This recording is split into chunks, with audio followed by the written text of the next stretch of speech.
Bismillah. Assalamualaikum warahmatullahi wabarakatuh. Innal hamdalillah nahmaduhu wa nasta'inuhu wa nastaghfiruh wa na'udzu billahi min shururi anfusina wa sayyiati a'malina man yahdihillahu fala mudilla lahu wa man yudlil fala hadiyalah. Asyhadu an la ilaha illallah wahdahu la syarika lah wa asyhadu anna Muhammadan abduhu wa rasuluh. Allahumma salli wa sallim ala Rasulillah nabiyina Muhammadin sallallahu alaihi wasallam wa ala alihi wa ashabihi wa man tabi'ahum bi ihsanin ila yaumiddin, amma ba'd. Ma'asyiral muslimin wal muslimat wal ikhwan wal akhwat wat tullab wat talibat rahimani Allah wa iyyakum ajma'in. Alhamdulillah, kita bersyukur kepada Allah Subhanahu wa taala, malam hari ini kita berkumpul kembali di majelis ilmu ini. Kita akan lanjutkan pembahasan Mawsu'atul Manahij Syar'iyyah, larangan-larangan seputar menuntut ilmu. Kita masih membahas larangan-larangan seputar menuntut ilmu. Kita masuk di nomor yang ke-22. Babun nahyi 'anil fiqhil sathi. Di dalam pembahasan ini akan dipaparkan ataupun dijelaskan tentang sebuah larangan, yaitu larangan memahami agama dengan pemahaman yang dangkal. Ya, al-fiqhul sathi, yakni dengan pemahaman yang dangkal. Jadi terlarang bagi kita semua untuk memahami dalil-dalil Al-Quran ataupun dalil dari sunnah, dari hadis Rasulullah sallallahu alaihi wasallam dengan pemahaman yang dangkal. Akan tapi kita diperintahkan untuk mencari pemahaman yang benar, pemahaman yang telah diperoleh oleh generasi terbaik umat ini. Mereka lah murid-murid Rasulullah sallallahu alaihi wasallam. Ini para sahabat-sahabat Rasulullah sallallahu alaihi wasallam ridwanullah alaihim ajma'in. Jadi kita akan bacakan. Fadhal. Larangan memahami agama dengan pemahaman yang dangkal. Diriwayatkan dari Ali bin Abi Thalib radhiyallahu anhu, ia berkata, saya mendengar Rasulullah sallallahu alaihi wasallam bersabda, sayakhruju fi akhiriz zamani qaumun ahdathul asnani sufahaul ahlani. Baik. Jadi di sini dalam hadis ini, yaitu dari Ali bin Abi Thalib, dia berkata, saya mendengar Rasulullah sallallahu alaihi wasallam bersabda, saya khruju fi akhiriz zaman qaumun, nanti akan muncul di akhir zaman, ya, satu kaum ataupun orang-orang yang ahdatsul asnan. Ahdath ini menunjukkan masih muda, ya, masih muda. Asnan, ya, secara bahasanya kan jamak dari sin, asnan, jadi baru tumbuh gigi, artinya masih berjiwa muda, ataupun umur mereka muda-muda, atau bisa jadi umurnya sudah tua tapi pemahamannya masih muda, belum pemahaman yang sudah matang gitu ya, masih mentah. Akan muncul nanti kaum yang seperti itu. Sufahaul ahlam. Sufaha itu dari kata mufradnya ataupun tunggalnya safih, yang menunjukkan jahil, bodoh. Ya, sufahaul ahlam. Demikian juga mereka orang-orang yang bodoh. Ahlam itu kan muhtalim, harusnya dewasa, sudah baligh gitu, tapi mereka pemahamannya sangat dangkal. Jadi akan muncul nanti orang-orang satu kaum, kata Rasulullah sallallahu alaihi wasallam dari Ali bin Abi Thalib, orang-orang yang masih muda beliau umurnya. Ya, demikian juga pemahamannya, umurnya masih muda, kemudian pemahamannya juga sangat dangkal. Terus yaquluna min khairi qaulil bariyati. Nah, ini juga kalimat ini, yaquluna min khairi qaulil bariyah. Kalau mereka berbicara itu seperti ucapan manusia paling baik, seperti ucapan yang baik. Min khairi qaulil bariyah, jadi sebaik-baik orang yang berbicara. Nah, mereka berbicara seperti gaya bicaranya orang yang paling baik, untuk menunjukkan mereka hanya sebatas lihai ataupun mahir di dalam berbicara. Akan tapi ilmu yang mereka miliki itu sangat dangkal, pemahamannya itu sangat dangkal. Terus yaqra'una al-Qur'ana la yujawizu hanajirahum. Ini ungkapan juga ya, ungkapan bacaan, yaqra'una al-Qur'an. Jadi kalau mereka membaca Al-Qur'an itu tidak melewati hanajir, tidak melewati kerongkongan. Jadi cuma di mulut saja bacaannya. Bagus dalam bacaan, merdu suaranya, terlihat indah bacaannya, bagus tajwidnya, tapi tidak melewati kerongkongan. Jadi di mulut saja. Kalau lewat kerongkongan berarti masuk ke dalam kemana? Ke dalam hatinya, meresap ke dalam dadanya. Nah, maka kita berusaha untuk menghindar, berlindung kepada Allah Subhanahu wa taala dari ilmu yang tidak bermanfaat. Kita minta kepada Allah Subhanahu wa taala agar diberi ilmu yang bermanfaat, agar bacaan Quran kita itu bermanfaat, benar-benar bisa mengobati hati kita. Sebagaimana firman Allah Subhanahu wa taala dalam surat Yunus, ya ayuhan nas qad ja'atkum mau'izatun mir rabbikum wa shifaa'un lima fi sudur. Wahai manusia, telah datang nasihat dari Rabb kalian, yaitu Al-Quran. Apa manfaatnya? Shifaa'un lima fis sudur, sebagai obat dari penyakit yang ada dalam dada ini. Karena dalam dada kita itu ada penyakit, dalam hati kita itu ada banyak penyakit-penyakit hati.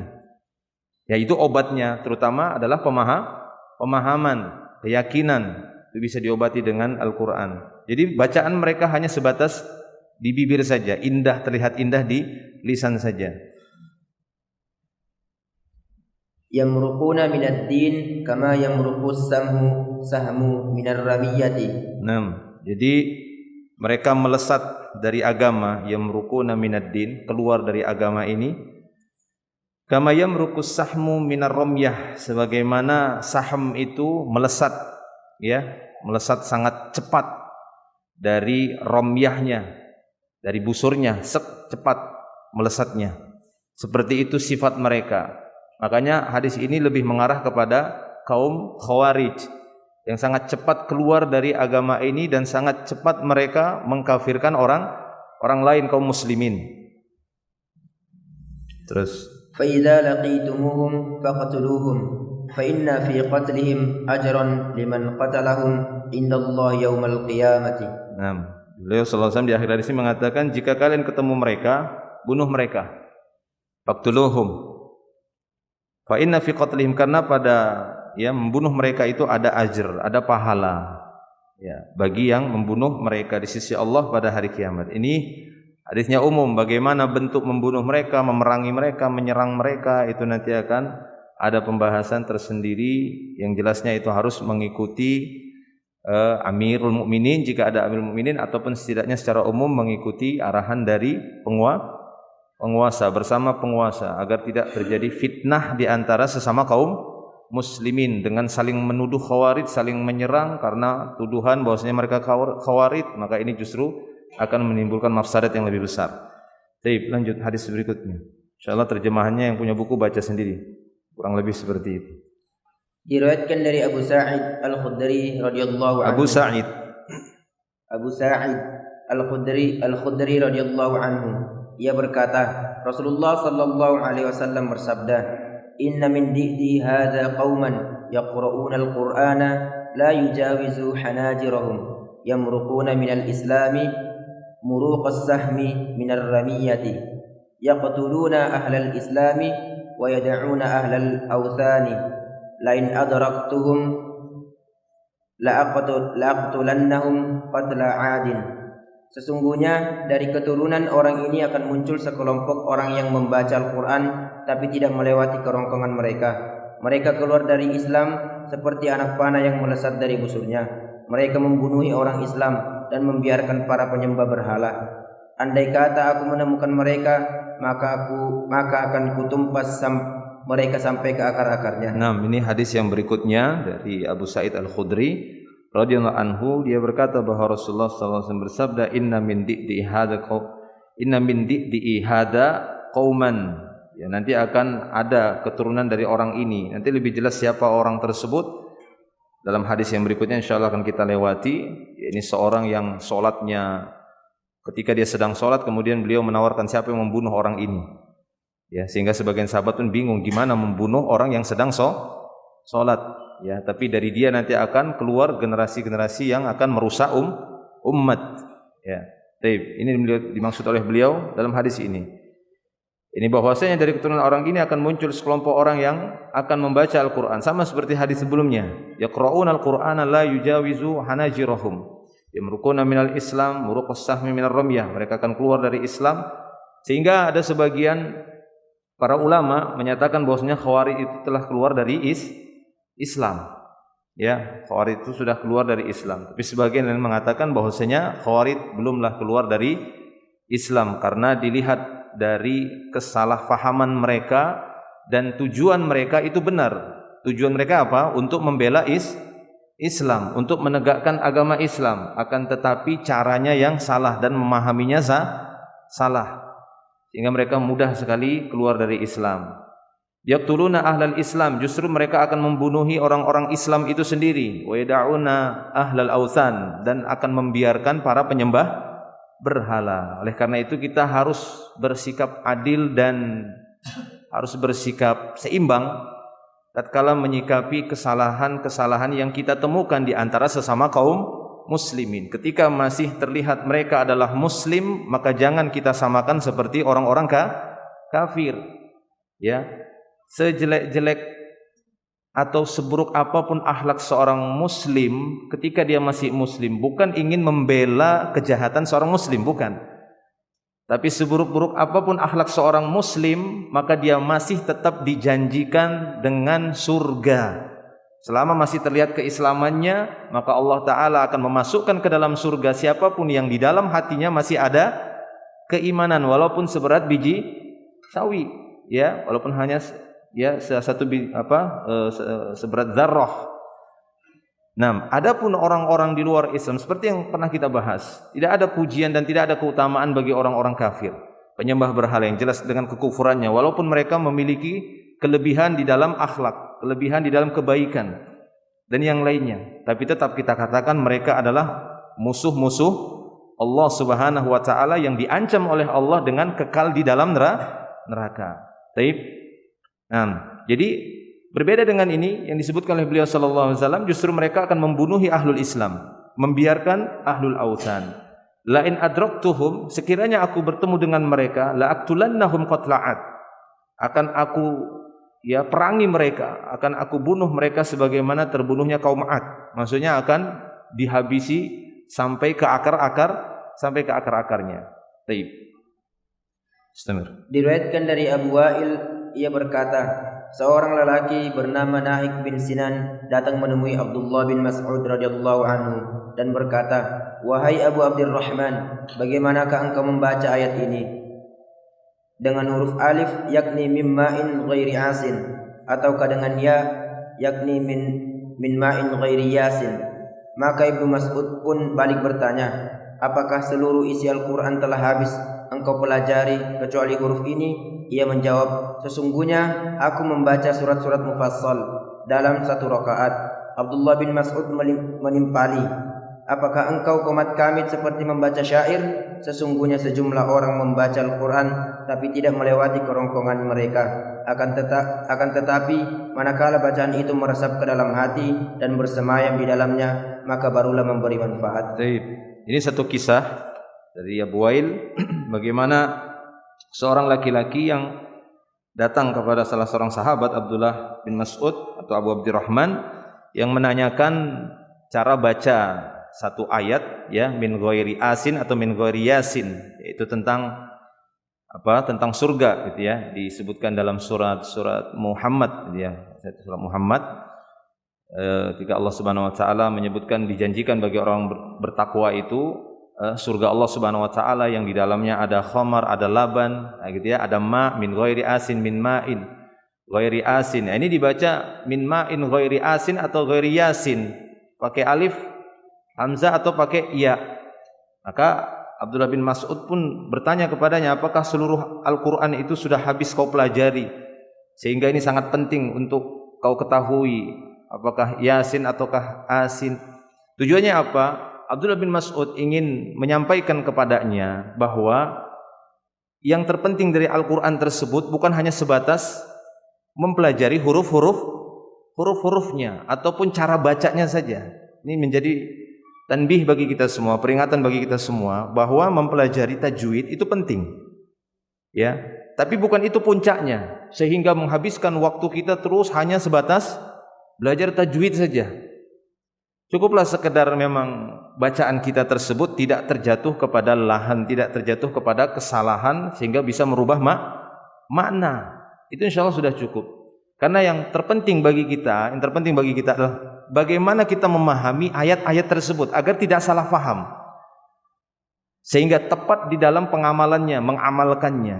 Karena ada sebagian kita dapat ya, apalagi di belakangan hari ini alhamdulillah cukup tren lah sudah yang namanya halakoh-halakoh ataupun kelas-kelas tahsin dan tajwid. Alhamdulillah, kita katakan alhamdulillah. Tapi ingat bahwasanya mempelajari Al-Quran tidak hanya berhenti sampai di mempelajari huruf-hurufnya saja ataupun cara bacanya saja, tidak.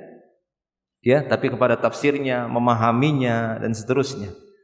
Nah, ini penting. Sehingga di sini beliau ingin ingatkan, apakah memang sudah semua engkau baca? Karena sungguhnya akan ada nanti orang-orang yang membaca Al-Quran tapi tidak melewati kerongkongannya, enggak sampai ke dalam hatinya, enggak bersemayam, tidak meresap ke dalam dadanya. Padahal yang terpenting Al-Quran itu bagaimana Al-Quran tersebut memberikan pengaruh pada jiwa, pada hati. Makanya Allah Ta'ala mengatakan dalam ayatnya, afala yatadabbaruna al-Quran am ala qulubin aqfaluha. Tidakkah mereka mentadabburi Al-Quran atau pada kulub mereka ada kufl? Tahu kufl? Aqfal itu kan jamak dari kuflun. Apa kuflun? Muqaffal. Apa? Enggak ada itu bahasa Arab. Apa kuflun? Hah? Gembok. Enggak tahu bahasa Arabnya gembok. Hah? Ya, aqfal itu gembok, kuflun itu kuflul gembok. Muqaffal makanya bilang babu muqaffal. Babnya tergembok, terkunci. Am ala qulubin aqfaluha, atau hati mereka itu ada kunci-kuncinya sehingga enggak masuk Quran itu. Afala yatadabbaruna al-Quran. Kenapa mereka tidak bisa menghayati Al-Quran? Karena hatinya itu tertutup, terkunci dengan pemahaman menyimpang. Pemahaman yang salah. Ya, sehingga tidak meresap, bacaan itu tidak meresap ke dalam hatinya. Nah, ini yang ingin diingatkan oleh Abdullah bin Mas'ud. Ya, akan munculnya satu kaum yang dia hanya sibuk dengan bacaan saja, sibuk dengan memperindah bacaan saja. Bukan tidak benar, bukan tidak bagus, bukan tidak dianjurkan, justru sangat dianjurkan kita memperbagus bacaan, baik itu suara ataupun penyebutan huruf-huruf, ahsan, tahsinkan, baguskan. Tapi bukan itu, bukan berhenti sampai di situ. Para sahabat juga adalah orang-orang yang perhatian dengan tajwid. Hanya saja pada waktu itu belum dalam bentuk teori. Ilmu tajwid mereka langsung dalam bentuk praktek. Sama ilmu nahwu di masa itu mereka jago-jago nahwu. Tapi bukan dalam bentuk teori seperti kita saat ini. Bahwasanya isim itu ada berapa? Ada 8. Al-ismu binadhari ila bunyati, al-ismu binadhari ila ini dan seterusnya. Tidak. Mereka sudah langsung prakteknya pada waktu itu. Ilmu tajwid itu ada di masa Nabi, tapi belum dibuat dalam bentuk teori-teori, dalam bentuk tulisan-tulisan. Ketika banyaknya orang-orang dari luar Arab yang tidak bisa berbahasa Arab masuk ke dalam Islam, kemudian mereka membaca Al-Quran, apakah mereka mampu membaca Al-Quran dengan baik? Ya, tidak. Ya, disitulah para ulama berusaha untuk membuat teori-teori tajwid tadi, supaya memudahkan kaum muslimin dalam mempelajari Al-Quran. Tapi jangan berhenti sampai di situ. Karena yang lebih terpenting bagi kita adalah bagaimana bacaan tersebut benar-benar bisa kita fahami. Dan itu harus didukung oleh semua. Didukung oleh bahasa Arabnya dan didukung oleh pemahaman yang benar tadi. Ya, karena di situ nanti penerapannya dalam kehidupan dan bagaimana bersikapnya dengan orang lain. Kan begitu. Dengan ayat tadi. Wamallam yahkum bima anzalallah faulaika humul kafirun. Siapa yang tidak berhukum dengan hukum Allah maka dia kafir. Ini gimana muamalah kita nanti dengan orang-orang terhadap ayat ini, dengan ayat ini? Apa kita kafirkan semua orang yang tidak berhukum dengan hukum Allah? Nah, ini kan berbahaya. Ya, dan itu butuh pemahaman yang benar. Baik. Jelas ya? Terus. Diriwayatkan dari Abis Al-Ghifari, ia berkata, Rasulullah sallallahu alaihi wasallam bersabda, "Badiru bil a'mali khisalan sittan. Imratus sufahai wa qatratus syurti Imratus sufahai, apa sih tulisannya? imratus sufaha'i Iya. wa kathratus syurti wa qati'atur rahim wa bai'ul hukmi wa istighfafan biddam wa nashwan yattakhidhuna al-Qur'ana mazamira yuqaddimuna ar-rajula laysa biafqahihim wala a'lamihim ma yuqaddimunahu illa liyughanniyahum. Segeralah beramal sebelum datang 6 perkara berikut. Pertama, kepemimpinan orang jahil. Kedua, menjamurnya aparat-aparat keamanan. 3, pemutus tali silaturahim. 4, hukum diperjualbelikan. 5, nyawa tidak ada harganya. 6, munculnya generasi yang menjadikan Al-Quran sebagai nyanyian. Mereka mempersilakannya maju bukan karena kedalaman atau keluasan ilmunya, tetapi semata-mata karena ia bisa menyandungkan Al-Quran buat mereka. Nah, jadi ini wahyu yang telah diturunkan oleh Allah Subhanahu wa taala kepada Nabi-Nya sallallahu alaihi wasallam bahwa akan muncul nanti 6 hal ini. Bahkan mungkin sebagiannya sudah muncul. Ya, di zaman kita sekarang ini. Badiru bil a'mal kata Rasulullah. Segera, cepatlah kalian beramal. Kalau dikasih kesempatan, dibuka peluang oleh Allah untuk melakukan satu amal, cepat, segera. Sebelum nanti kita kena fitnah-fitnah ini. Apa di antaranya? Imratus sufaha, yaitu para pemimpin penguasa yang sufaha. Kita sudah jelaskan. Apa makna sufaha? Dungu. Safih itu artinya bodohnya itu bersangatan gitu ya. Apa kita bilang itu? Pandir kah ya? Tahu pandir? Tidak tahu juga. Belajar bahasa Indonesia juga gitu. Pandir Banjar. Oh, lain lagi ya. Pandir dalam bahasa Indonesia itu ya dungu, pandir, apalagi ya. Ya, safih itu dia bukan sebatas bodoh biasa di bawahnya. Apa istilah kita? Itu sebenarnya aslinya safihun gitu ya. Jadi akan munculnya imratus sufaha, para penguasa ataupun pemimpin yang bodoh. Wa kathratus syurti au syurati. Jadi baca 2, kathratus syurti, banyaknya aparat-aparat yang ditugaskan untuk mengamankan tapi enggak aman. Ya, banyak aparat, jumlahnya itu banyak tapi tetap juga tidak merasa aman.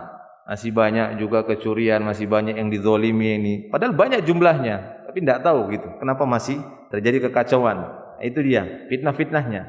Wa qati'atur rahim, terjadinya atau mudahnya terjadi pemutusan hubungan silaturahim. Gara-gara dikit aja, hanya gara-gara berapa rupiah, hanya gara kesenggol, mungkin gara-gara ucapan langsung kamu bukan saudaraku, kamu bukan ini, diputuskan tali silaturahim.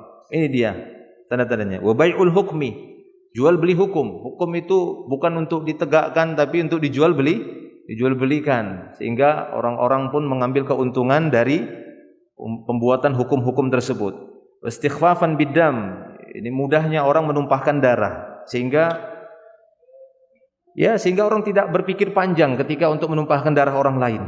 Mudah sekali. Ya, hanya masalah-masalah mungkin masalah sepele, kemudian dengan mudahnya dia tumpahkan darah orang lain, dia bunuh orang lain. Ini dia. Dan yang menjadi intinya di sini kata beliau, wa nashwan yattakhiduna al-Qur'ana mazamir. Mazamir ini mizmar, alat musik. Ya, dari mizmar ataupun mazamir. Akan muncul generasi yang menjadikan Al-Quran itu seperti alat musik. Jadi seperti alat untuk nyanyian saja. Ya, belakangan ini ada itu. Saya lihat videonya itu. Ya, seperti seriosa gitu kali ya. Ya kan? Saya tahunya dulu tuh kok kecil tuh seriosa. Apa namanya ya? Ya, tahu seriosa kan? Jadi jangan-jangan antum enggak paham kalimat ana. Hah, seriosa tahu? Ana tahunya itu seriosa yang kayak kur gitu ya. Ya kan, ada apa sambil bacakan ayat dia itu ya perempuan. Sambil bacakan ayat. Nah, ini muncul dia seperti ini. Yuqaddimuna ar-rajul laisa biafqahihim wala a'lamihim. Mereka memajukan seseorang bukan karena dia yang paling faham tentang Al-Qur'an tadi, bukan paling alim tentang Al-Qur'an. Ma yuqaddimunahu illa liyughanniyahum. Tidaklah mereka memajukan orang itu karena memang pintar nyanyi. Pintar menyanyikan Al-Qur'an. Jadi bukan itu standar Al-Quran, itu sebenarnya bukan hanya sebatas dilihat dari indahnya bacaan tadi. Indahnya bacaan Al-Quran itu bagus. Tapi ingat bahwasanya Allah Ta'ala memilih wahyunya dengan bahasa Arab. Al-Quran diturunkan oleh Allah Subhanahu Wa Taala dengan memilih bahasa Arab, bukan bahasa kita, bukan bahasa ana, bukan gitu. Dari kampung ana, bukan ya, tapi bahasa Arab. Maka ikuti kaedah bahasa Arab, ikuti bagaimana berlagunya Arab. Ya, nadanya orang Arab ketika dia membaca Al-Quran, ikuti itu. Jadi ikuti semua. Kiblatnya itu dalam masalah bacaan ke bahasa Arab, sama kebiasaan Arab itu bagaimana ketika dia baca Al-Quran. Sehingga kalau ada yang bertanya, gimana sih Ustaz maksudnya itu yataghanna bil Quran? Kan kata Rasulullah, bukan termasuk umatku orang-orang yang tidak melakukan Al-Quran. Gimana cara melakukan Al-Quran? Bukan dengan cara lagunya orang Yahudi, Nasrani, ataupun lagunya orang-orang Ajami, lagunya orang-orang non-Arab, bukan. Tapi cara melakukan Al-Qur'annya seperti melakukan Al-Qur'an orang-orang Arab itu juga. Maka lihat orang-orang alim dari kalangan Arab, bagaimana mereka baca Al-Qur'an. Ya, silakan tinggal melihat bagaimana para imam-imam terutama yang ada di Masjidil Haram ataupun di Masjid Nabawi, Masjid Madinah. Bagaimana mereka melakukan Al-Qur'an dengan berbagai macam lagu antara imam ini, imam itu. Ya, ikuti seperti itulah dia. Bukan dengan seperti lagu dari kampung masing-masing. Kacau nanti. Ya, apalagi dari kampung saya. Bagaimana itu? Kan begitu. Kan begitu bahasanya, kan gitu kan? Sulit nanti kan. Tidak cocok. Ya kita ikut lahjahnya Arabnya gitu. Lahjah Arabnya itu tidak seperti lahjahnya kampung saya, beda, dan suku masing-masing itu punya lahjah. Tapi ketika Allah menurunkan Al-Qur'an itu dengan bahasa Arab, berarti apa? Di sana ada isyarat bahwasanya mengikuti Arab itu ya dengan cara pengucapan Arab yang benar, bahasa Arab yang benar. Baik, jadi ini dia beberapa dalilnya. Terus, wah ini sudah mau 7:30. Kandungan bab pertama, jahil tentang tujuan-tujuan syariat dan membicarakannya atas dasar dugaan dan prasangka belaka serta mengomentarinya hanya dengan pandangan sekilas saja, tidaklah termasuk ilmu yang berguna. Baik, kita masuk kandungan bab ya, fiqhul bab. Jadi kata beliau di sini, jahil tentang tujuan-tujuan syariat dan membicarakannya atas dasar dugaan dan prasangka belaka serta mengomentarinya hanya dengan pandangan sekilas saja, bukan termasuk ilmu yang berguna. Jadi sebatas komentar kan begitu ya. Sekarang kan memang zamannya media sosial itu, sehingga ditaruh kolom komentar itu jadi semuanya pun berkomentar. Ya, semua orang berkomentar. Jadi bukan itu ilmu. Ilmu itu bukan dilihat sejauh mana seseorang itu hebatnya di dalam berkomentar atau mengomentari sesuatu. Ya, hanya sebatas dengan dugaan saja, prasangka, apalagi dengan sebatas hawa nafsu dan hanya sebatas analogi saja. Itu bukan ilmu. Itu justru masih dikatakan jahil. Ya, ilmu itu benar-benar ada dasarnya, dan dasar tersebut benar-benar datang dari Allah Subhanahu wa taala. Dasar kebenaran itu datangnya dari Allah Subhanahu wa taala. Al-haqqu min rabbika wa la takunanna minal mumtarin. Terus. Oleh sebab itu Rasulullah sallallahu alaihi wasallam mensifati kaum Khawarij yang keluar dari Islam sebagaimana anak panah melesat dari busurnya, bahwa mereka membaca Al-Quran tapi tidak melewati kerongkongan mereka, yakni bacaan itu tidak meresap ke dalam hati mereka. Sekiranya meresap ke dalam hati, tentu akan bersemayam kokoh dan bermanfaat baginya, sebagaimana dikatakan oleh Abdullah bin Mas'ud radhiyallahu anhu, mereka berpuas diri dengan pemahaman yang dangkal. Mereka hanya berpatokan kepada makna harifat atau arti tekstual saja. Harfiah.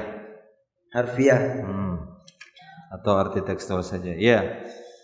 Jadi sebagaimana Khawarij yang mereka menganggap diri mereka itu berilmu, padahal mereka orang yang paling dangkal ya ilmunya, pemahamannya terhadap dalil Al-Qur'an ataupun dari hadis-hadis Rasulullah sallallahu alaihi wasallam.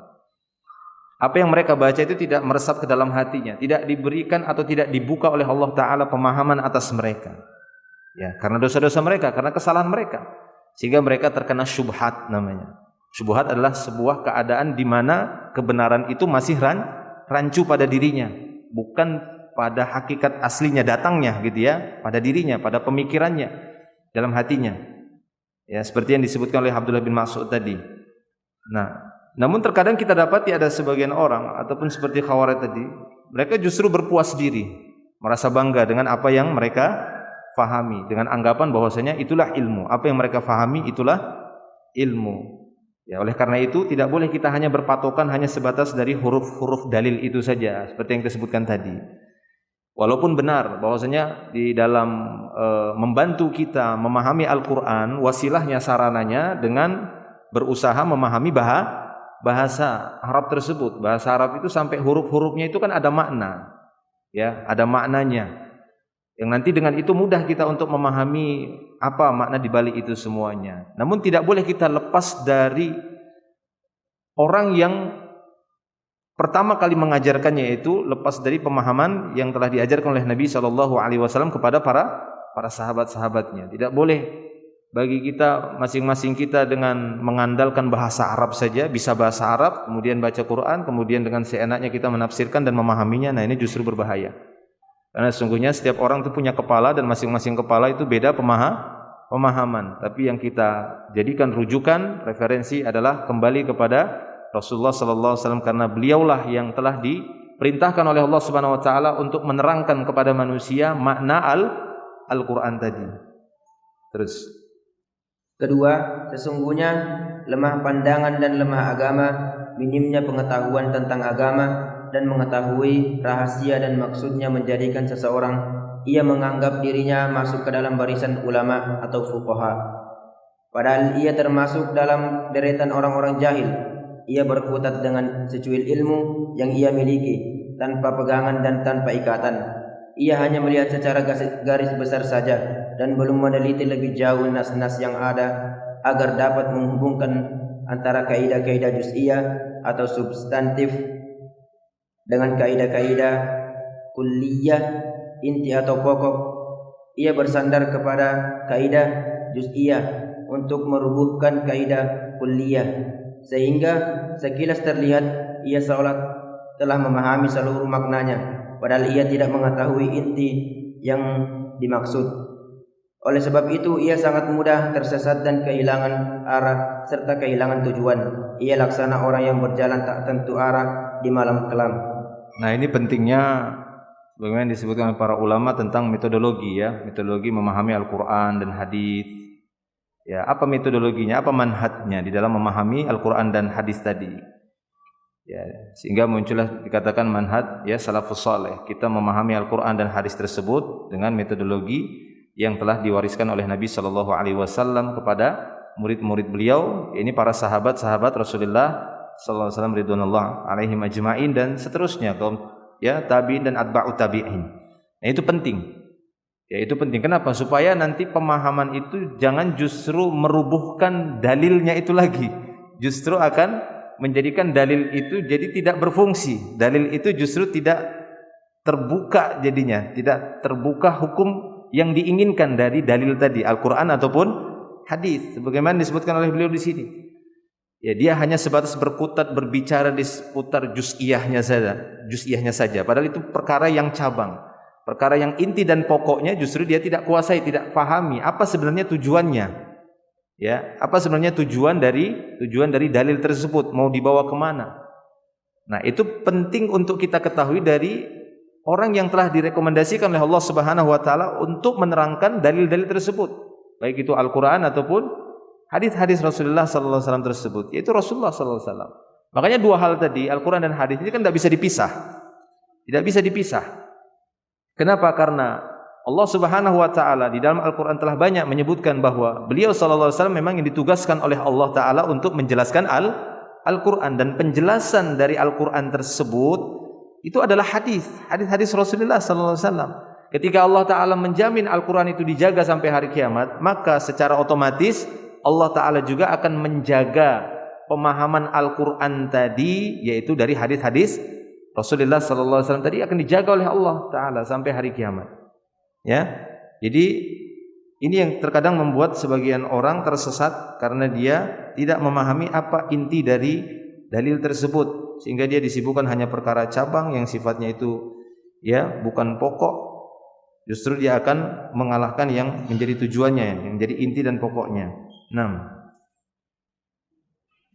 Yang ketiga, paham yang dangkal ini merupakan malapetaka yang menimpa kaum muslimin, hingga kelak orang-orang yang berpemahaman dangkal ini akan keluar bersama Dajjal, Semoga Allah melindungi kita dari musibah yang ditimbulkannya dan memelihara kita dari syubhat-syubhatnya sebagaimana yang telah dikabarkan oleh As-Shadiqul Masduq Rasulullah sallallahu alaihi wasallam.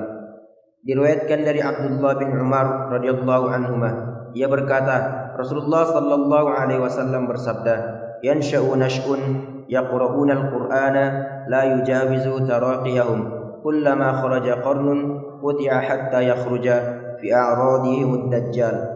Akan muncul sekelompok orang yang membaca Al-Quran tapi tidak melewati kerongkongan mereka. Setiap kali muncul mereka pasti ditumpas habis hingga keluar Dajjal dalam barisan mereka. Nah, kita berlindung kepada Allah Subhanahu wa taala dari su'ul fahmi, ya. Kita berlindung kepada Allah Subhanahu wa taala dari buruknya pemahaman kita terhadap agama. Karena sesungguhnya orang-orang yang buruk pemahamannya terhadap agama Allah Subhanahu wa taala, maka sebagaimana disebutkan dalam hadis Rasulullah sallallahu alaihi wasallam ini, mereka akan keluar di tengah-tengah mereka atau bersama mereka nanti Dajjal, orang-orang yang membaca Al-Quran tapi tidak melewati kerongkongannya. Ini isyarat tentang orang-orang yang mempelajari agama Allah, membaca Al-Quran tapi tidak faham apa maksud ayat-ayat tadi. Ya, sehingga ini penting bagi kita untuk mendapatkan pemahaman yang benar, pemahaman yang hak, pemahaman yang diinginkan dari Al-Quran tersebut, dari ayat-ayat tadi dan dari apa yang disebutkan oleh Rasulullah sallallahu alaihi wasallam. Ya, ini dengan tegas dan jelas di sini Nabi sallallahu mengatakan yansha'u nash'un yaqra'una al-Qur'an la yujawizu taraqiyahum kullama kharaja qarnun quti'a. Setiap keluar satu generasi dari mereka maka akan ditumpas hatta yakhruj fi a'radihim dajjal, sehingga nanti Dajjal akan keluar di tengah-tengah mereka bersama mereka. Ini menunjukkan betapa ya berbahayanya salah faham terhadap agama, su'ul fahmi fid dinillah, salah faham di dalam memahami agama Allah Subhanahu wa taala. Sudah masuk waktu Isya? Belum? Lanjut lagi. 4. Malapetaka paham yang dangkal yang telah melahirkan sikap ekstrim dan berlebih-lebihan dalam agama dan telah menjadi terminal tempat berkumpul bagi kaum Khawarij dahulu dan sekarang. Inilah yang telah mengobarkan fitnah-fitnah atau pertumpahan darah dan membangkitkan perselisihan di sepanjang zaman. Nah, jadi pemahaman Khawarij ini juga bertingkat-tingkat. Ya. Ada yang benar-benar sangat ekstrim yang memang pernah keluar, sudah muncul bibit-bibitnya, bahkan sudah muncul, nanti kita dapati hadisnya, sudah muncul bibitnya itu orang-orangnya di masa Rasulullah sallallahu alaihi wasallam. Kemudian bertambah lagi munculnya itu di masanya ya setelah meninggalnya Umar bin Khattab, ya, terbunuhnya Utsman bin Affan, kemudian bertambah besar lagi fitnah pada waktu itu sehingga benar-benar muncullah kelompok mereka itu, dan akan diceritakan di sini ya, dari kelompok Khawarij yang jumlahnya sampai ribuan yang akan ditumpas oleh Ali bin Abi Thalib, dan Ali bin Abi Thalib juga ya harus terbunuh dengan seorang yang bernama Ibnu Muljam yang sudah diceritakan dan dijelaskan oleh para ulama tentang bagaimana munculnya Khawarij tersebut. Nah, jadi pemahaman Khawarij ini juga bertingkat-tingkat dari penyimpangan pemahaman orang-orang yang memahami agama ini dengan pemahaman Khawarij, ya, dengan pemahaman Khawarij. Tapi intinya sifat dari Khawarij tersebut, kesalahpahaman mereka yaitu tadi terlalu mudah, ya, cepat keluar sebagaimana melesatnya anak panah dari busurnya. Oleh karena itu kita berusaha untuk membersihkan diri dari pemahaman-pemahaman yang menyimpang tadi agar kita tidak terkena pemahaman Khawarij tanpa kita sadari. Walaupun kita tidak bergabung dan tidak berkelompok dengan mereka, akan tapi kalau pemahaman itu masih ada pada kita, nah kita khawatir. Karena resikonya tadi, ya, resikonya Rasulullah SAW memasukkan mereka juga akan muncul dalam barisan mereka siapa? Dajjal. Ya, ini sangat kita khawatirkan. Nah, di sini beliau akan menyebutkan bagaimana dari dulu sampai sekarang ya kaum Khawarij ini yang menjadi ya biang kerok lah gitu ya, sebab perpecahan di tengah-tengah kaum muslimin, terjadinya kekacauan dan fitnah-fitnah, bahkan sampai kepada pertumpahan darah, tertumpahnya darah kaum muslimin disebabkan adanya pemahaman menyimpang dari pemahaman Khawarij ini. Sudah masuk ya? Ya, ini karena hadisnya cukup panjang, nanti kita bacakan Ini cerita dari Abdullah bin Abbas. Kalau saya tidak keliru ini Abdullah bin Abbas. Nanti akan ada ceritakan di sini. Atau hadis Rasulullah dulu ya. Baik. Ya, nanti insyaallah kita lanjutkan setelah salat Isya. Wallahu a'lam. Akhiru da'wana alhamdulillah. Assalamualaikum warahmatullahi wabarakatuh. Bismillah. Alhamdulillah wassalatu wassalamu ala Rasulillah wa ala alihi wa ashabi wa man tabi'ahum bi ihsanin ila yaumiddin, amma ba'd. Baik, akan kita lanjutkan kembali pembahasan ensiklopedia larangan di nomor yang ke-22, larangan memahami agama dengan pemahaman yang dangkal. Kita lanjutkan di fiqhul bab atau kandungan bab di nomor yang keempat tadi ya. Nomor yang keempat, bahwa penulis di sini malapetaka paham yang dangkal yang telah melahirkan sikap ekstrim dan berlebih-lebihan dalam agama dan telah menjadi terminal tempat berkumpul bagi kaum Khawarij dahulu dan sekarang, ya, bahkan sampai akhir zaman. Inilah yang telah mengobarkan fitnah-fitnah pertumpahan darah dari dulu, dari masa para sahabat, terutama di kekhalifahan Ali bin Abi Thalib, yang terus membangkitkan perselisihan di sepanjang zaman. Nah, diriwayatkan dari Abu Bakrah radhiyallahu anhu bahwasanya ketika hendak berangkat salat, Rasulullah sallallahu alaihi wasallam bertemu dengan seorang laki-laki yang sedang sujud. Ini diantara cikal bakal menjadi bibit Khawarij, ya, di masa Nabi sallallahu alaihi wasallam. Jadi beliau bertemu dengan seorang laki-laki yang sedang sujud. Setelah menyelesaikan salat, beliau masih mendapati laki-laki itu sujud. Jadi di antara ciri-ciri yang sangat menonjol dari dulu dan sampai saat ini mungkin ya, sampai saat ini dari kaum Khawarij itu bahwasanya semangat beribadah mereka itu sangatlah tinggi. Ya, semangat beribadah mereka itu sangatlah tinggi. Bahkan melampaui batas, melebihi dari kebiasaan orang-orang melaksanakan ibadah. Dari qiyamul lailnya, dari zikirnya, dari membaca Al-Qur'annya. Ya, sahabat saja dikalahkan, apalagi kita. Kalau kita tertimpa setan malasnya.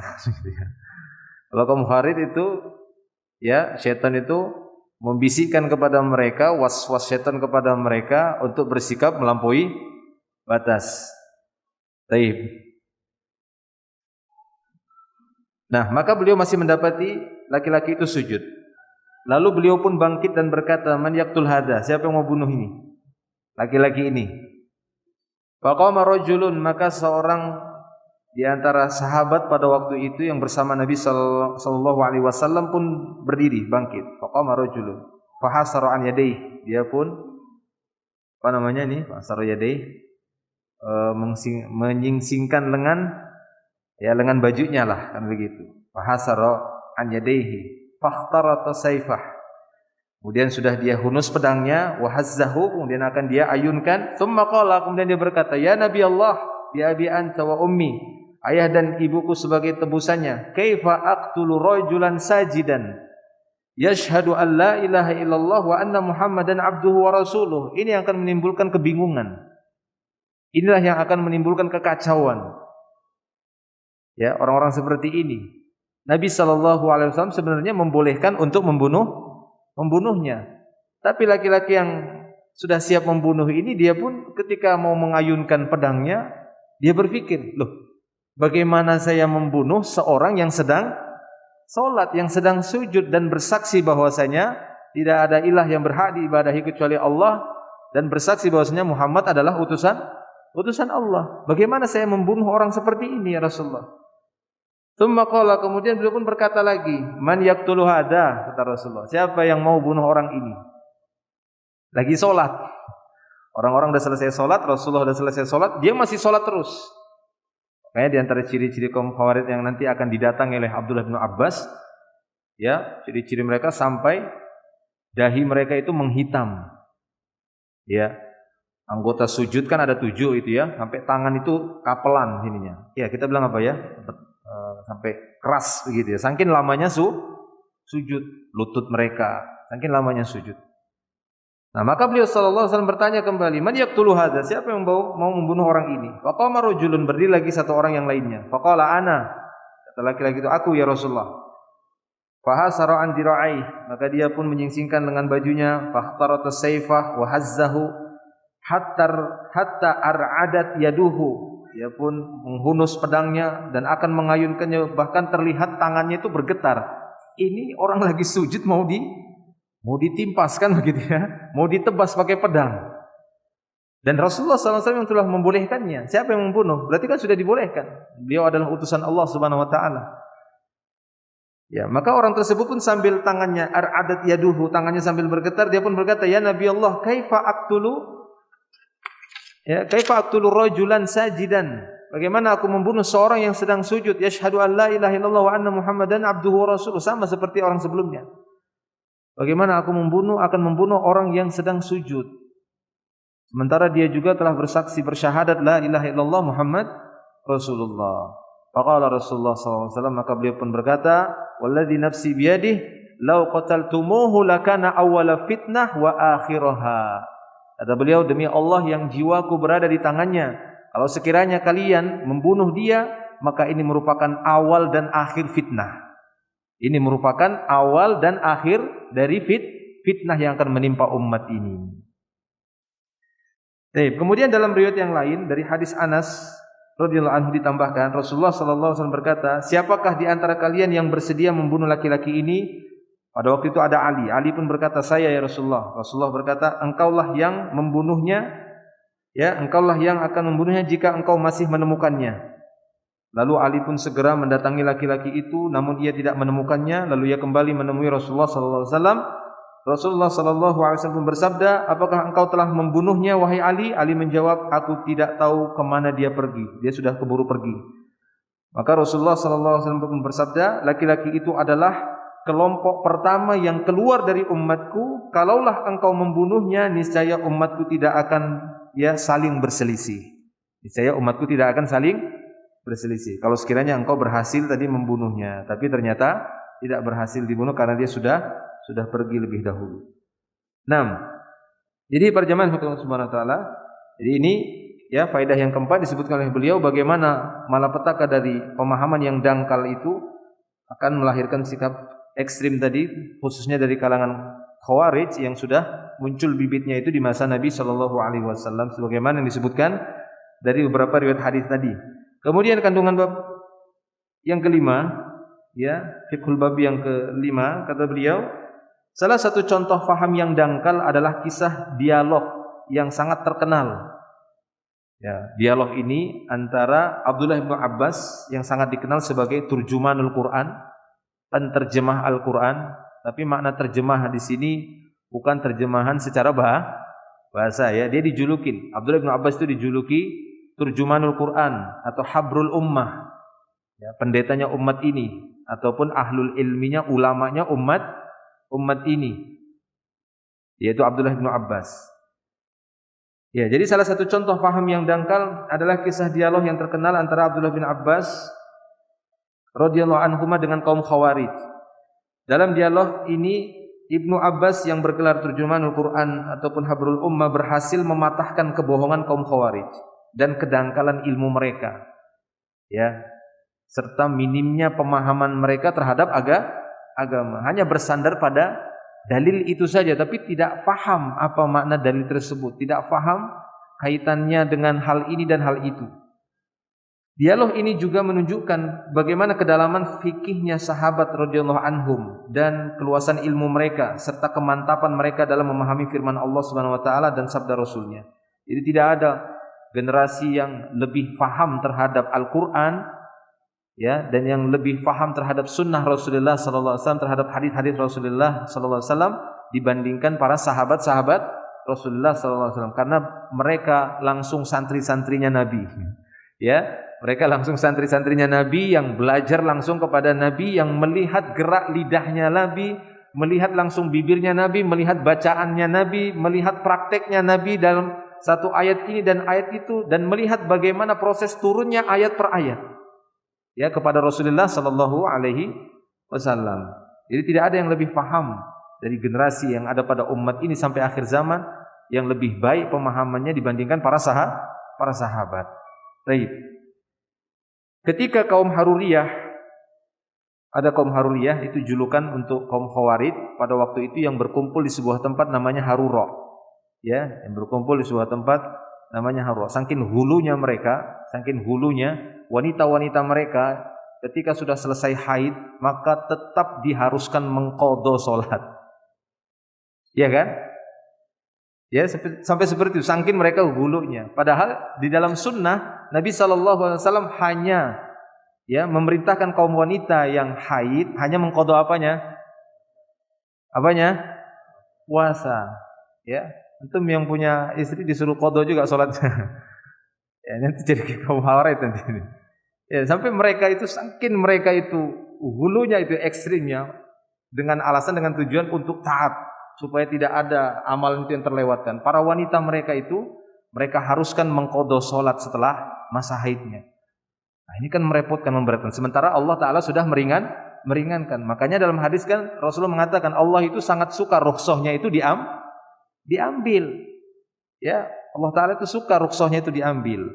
Bonus dari Allah Subhanahu wa taala. Untuk menunjukkan bahwasanya kita itu sangat mencintai Allah sampai rukhsahnya saja kita saya masih sanggup kok, enggak apa-apa gitu ya. Safar nih qasar, enggak saya masih sanggup 4. Gitu ya. Sampai seperti itu.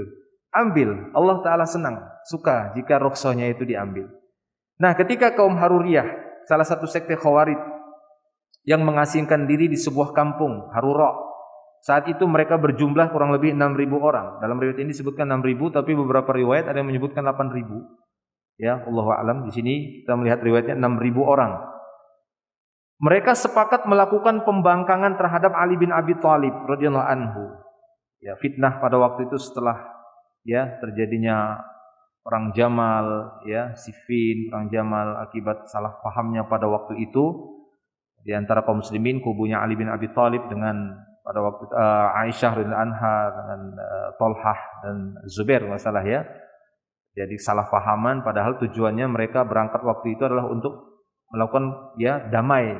Karena pada waktu itu sekelompok orang menuntut agar Ali bin Abi Thalib segera menyerahkan yang membunuh Utsman bin Affan. Sementara Ali pada waktu itu masih menelusuri, masih mencari tahu ini keluarga Utsman apakah memang meminta kisos atau gimana, ini kan masih diproses, tapi dituntut supaya diserahkan. Jadi terjadi kesalahpahaman pada waktu itu. Terjadilah perang Jamal. Sampai kepada perang Siffin pada waktu itu. Tahkim. Tahkim itu semacam mengambil pada waktu perselisihan antara Muawiyah dengan Ali bin Abi Thalib. Antara pendukung Muawiyah dan Ali bin Abi Thalib radhiyallahu anhum. Semoga Allah Taala meridhoi mereka semuanya dan antara para sahabat pada waktu itu. Hingga pada waktu itu pun Ali mengutus ataupun mengangkat hakim untuk memutuskan ini siapa yang akan mengambil tampuk kekhalifahan pada waktu itu. Apakah Ali ataukah Muawiyah? Ali pun mengangkat waktu itu siapa? Abu Musa al-Asy'ari. Abu Musa al-Asy'ari untuk bertemu dengan utusannya Muawiyah. Enggak keliru itu Amr bin As. Amr bin As untuk ketemu dan memutuskan pada waktu itu, musyawarah siapa yang akan menjadi khalifah. Ini yang tidak disetujui oleh kaum Khawarij ini, yang menjadi alasan mereka untuk membangkang kepada kekhalifahan Ali bin Abi Thalib. Nah, ini dia. Jadi saat itu mereka berjumlah 6.000 orang, mereka sepakat melakukan pembangkangan terhadap Ali bin Abi Thalib radhiyallahu anhu. Orang-orang terus-menerus mendatangi Ali dan berkata, "Wahai Amirul Mukminin, sesungguhnya mereka telah membangkang terhadapmu." Ali berkata, "Biarkanlah mereka. Aku tidak akan memerangi mereka hingga merekalah yang lebih dahulu memerangiku," kata Ali. Dan tidak lama lagi mereka akan melakukannya. Pada suatu hari aku pun, yakni Abdullah bin Abbas radhiyallahu anhuma, datang menemui beliau, yaitu Ali bin Abi Thalib sebelum salat zuhur. Lalu aku katakan kepada Ali bin Abi Thalib, maksudnya Abdullah bin Abbas berkata kepada Ali bin Abi Thalib, "Wahai Amirul Mukminin, tundalah pelaksanaan salat sampai suhu udara agak dingin." Ini memang dianjurkan mengakhirkan salat zuhur ketika cuaca itu suhu itu sangat panas. Abridu bis shalah fa inna syiddatal har min fayhi jahannam. Ya, jadi dinginkan dulu waktu salat zuhur itu kalau memang sangat panas itu karena suhu yang sangat panas di waktu zuhur itu dari luapan neraka jahanam. Nah, kata Abdullah bin Abbas, tundalah atau akhirkanlah pelaksanaan salat zuhur sampai udara agak dingin, suhu udara agak dingin. Barangkali aku bisa berdialog dengan mereka, maksudnya dengan kaum Khawarij. Aku mengkhawatirkan keselamatanmu, kata Ali. Maka Ali pun berkata, aku mengkhawatirkan keselamatanmu, hai Abdullah bin Abbas. Saya katakan, maksudnya Abdullah bin Abbas, jangan khawatir. Aku adalah orang baik-baik dan tidak pernah menyakiti orang lain. Masya Allah, seperti itu ya Abdullah bin Abbas. Jadi kamu tidak perlu khawatir, aku ini orang yang tidak pernah punya masalah dengan orang lain, tidak pernah menyakiti orang lain. Akhirnya Ali pun merestuiku. Aku pun mengenakan pakaian dari Yaman yang bagus, yang cukup bagus, kemudian memperbaiki penampilanku lalu datang menemui mereka di tengah hari pada waktu itu, di siang hari, yaitu di waktu zuhur. Saat itu mereka tengah makan siang. Ini 6.000 orang tadi ya, di Harura tadi. Mereka sedang makan siang.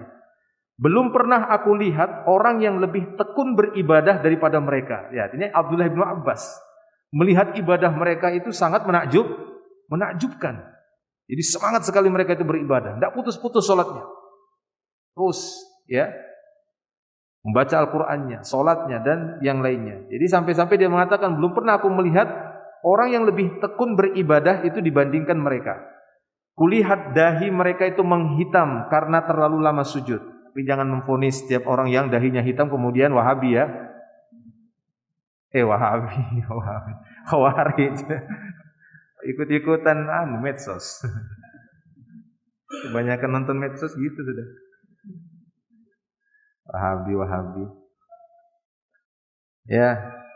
Jadi kulihat dahi mereka itu menghitam karena terlalu lama sujud.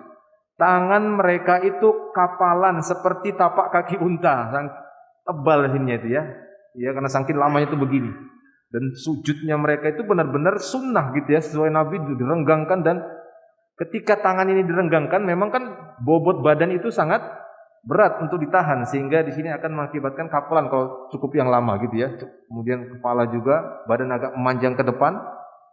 Wah, itu kan berat badannya. Makanya sahabat-sahabat, di antara sahabat yang sudah agak sepuh itu kan minta uzur dari Nabi. Karena Nabi memerintahkan ketika sujud menjauhkan ininya dari lantai, gitu ya. Menjauhkan ini dari lantai dan dari lambung. Nah, enggak boleh kita seperti ini kan. Jadi, nah mereka yang sudah agak sepuh itu kan dibolehkan untuk numpang, sikunya ini numpang di ujung paha, di ujung lutut. Yang penting jangan nempel ke tanah karena dia akan menyerupai anjing nanti. Ininya enggak boleh. Jadi angkat. Kalaupun tidak kuat ya ditumpangkan di atas lututnya. Jadi seperti itu. Jadi sampai kapelan. Ya seperti tapak kaki unta. Mereka mengenakan pakaian usang dengan lengan baju tersingsing ke atas dan wajah cemberut. Jadi benar-benar enggak mau senyum. Gitulah orang bertakwa kan begitu kan? Harus serem mukanya. Nah gitu. Padahal senyum adalah ibadah gitu ya. Tapi begitulah ekstrimnya mereka. Sampai memang sengaja memakai baju yang ya kelihatan baju mereka itu dengan kezuhudannya ya, dan wajah yang cemberut supaya terlihat bahwasanya mereka itu orang yang serius beragama. Padahal tidak seperti itu. Ya, tidak harus dicemberutin begitulah. Nah, aku pun mengucapkan salam kepada mereka. Lalu mereka mengatakan, "Selamat datang hai Ibnu Abbas. Pakaian apa yang engkau pakai itu?" Nah, baru ketemu langsung komentar pakaiannya. Langsung dikomentari pakaiannya Abdullah bin Abbas.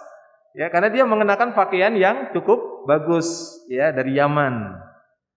Nah, maka langsung dikomentari. Nah, begitulah orang-orang yang pemahamannya dangkal. Sesuatu yang enggak perlu dikomentari, dikomentari langsung. Wah, bagus ya pakaianmu ya. Masa orang bertakwa pakaiannya bagus-bagus? Loh, apa hubungannya? Tidak ada hubungannya kan dalam masalah itu. Yang penting tidak melampaui batas seperti memakai sutra kan begitu ya. Nah, itu baru tidak boleh bagi laki-laki.